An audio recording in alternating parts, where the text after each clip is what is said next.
(23rd, 2023), and I have some breaking news to share with you guys.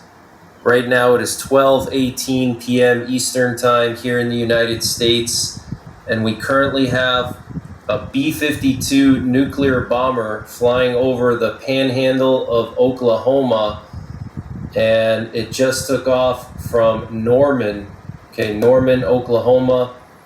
And we also have a presidential doomsday plane on its way to Europe, and it got aerially refueled off the coast of Cape Cod by two KC-135 Stratotanker aerial refuelers.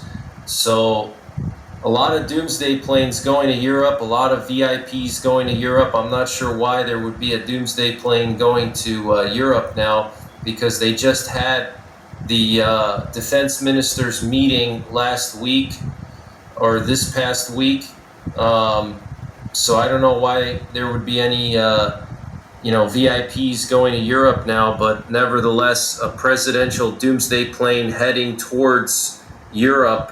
Okay, maybe Biden is going to make a surprise visit. Maybe Lloyd Austin is going back there. I have no idea. This is very unusual. And then having that B-52 in the air today as well is pretty unusual.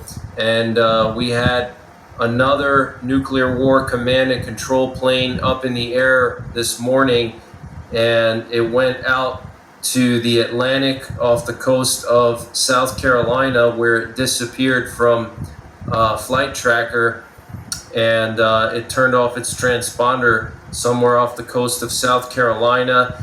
And then there was that one nuclear war command and control plane off the coast of Cape Coral, and that thing was up in the air for probably like 10 hours or more, and then it shut its transponder off. So I don't know what ended up happening with it, but lots of nuclear war command and control planes, another nuclear bomber, another doomsday plane. And if that's not enough, I want to show you guys something. The CDC just posted on their Instagram about what to do in a radiation emergency. 3 days ago, they posted this. Okay, so if you go onto Instagram, just type in CDC in the search bar, and they just posted this literally 3 days ago. Okay, so let me just show you what it says here. It says, in a radiation emergency, get inside, stay inside, and stay tuned. Okay, so they're supposed to be doing this nationwide emergency alert system test on October the 4th at 2:20 p.m. Eastern Time, and that's drill for nuclear war. Okay, there's no other reason that the U.S. government would send out a nationwide emergency alert unless it was for a nuclear war. Okay, that's how we would be alerted if missiles were coming our way.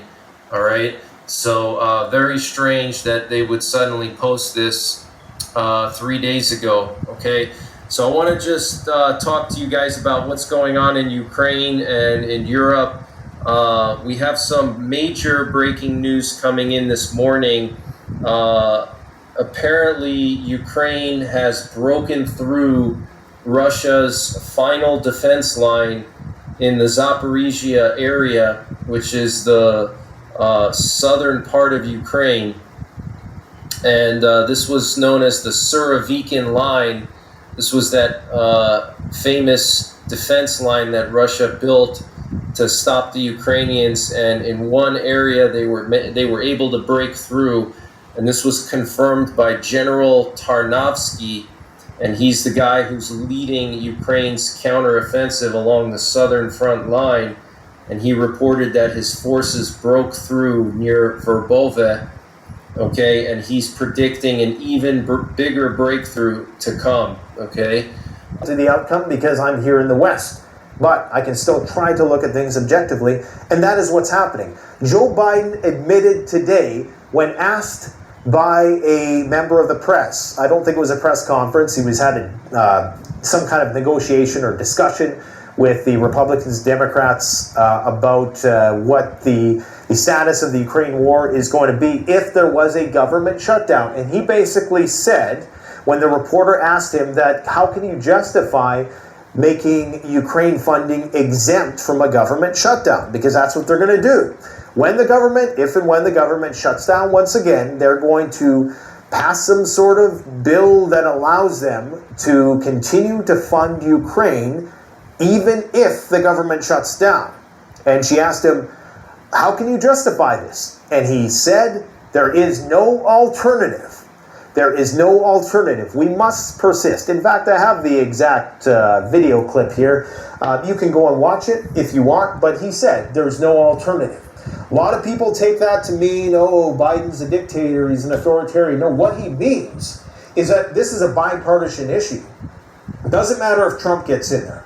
It doesn't matter if Pierre Poilievre takes over here in Canada. This is bipartisan. The prospect for a diplomatic, non-military negotiated peace deal is completely off the table, and they're going to make sure that no matter who gets into power, it is going to be completely off the table, because everybody realizes that if they cannot contain the Russians, again, this is not what I want.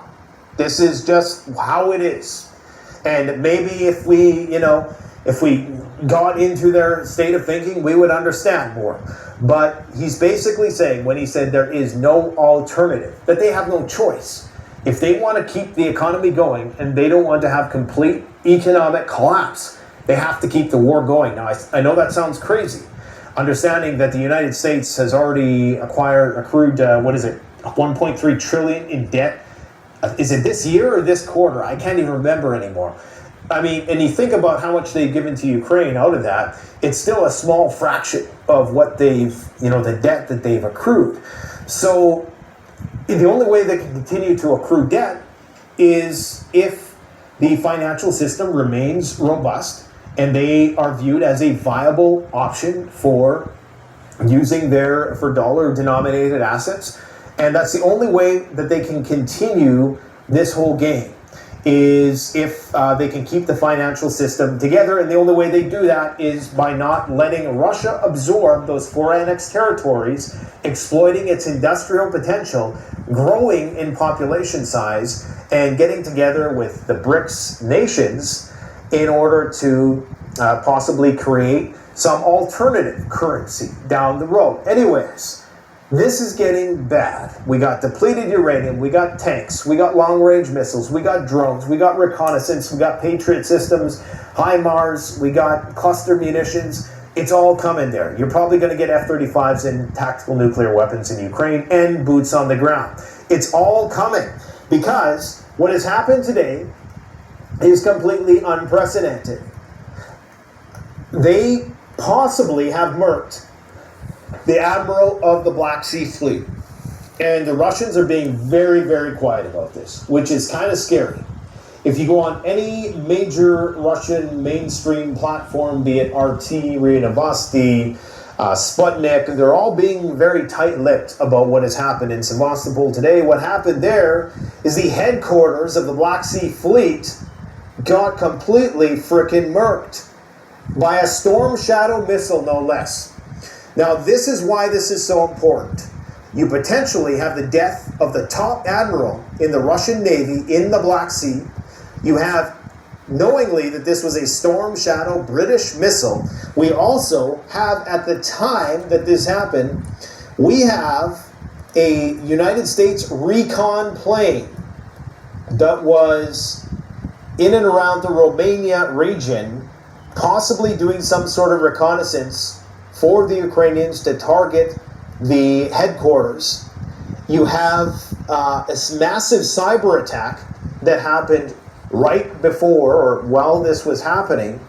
And all of this is to slowly, gradually try to attrit the Russians and cut their supply lines. That's what this is all about right now. So anybody saying that Ukraine is out of this fight and the United States is going to abandon Zelensky, just don't listen to them. It's not, this is my preference. This is just what I see.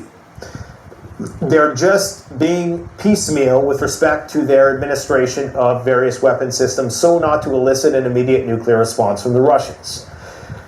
Don't believe when they say, oh, we're just going to give them a couple ATACMS. I think the verbiage that they're using now in the media is, yeah, we're going to send a handful, a small handful, or a small amount of ATACMS. Doesn't matter. The seal's broken.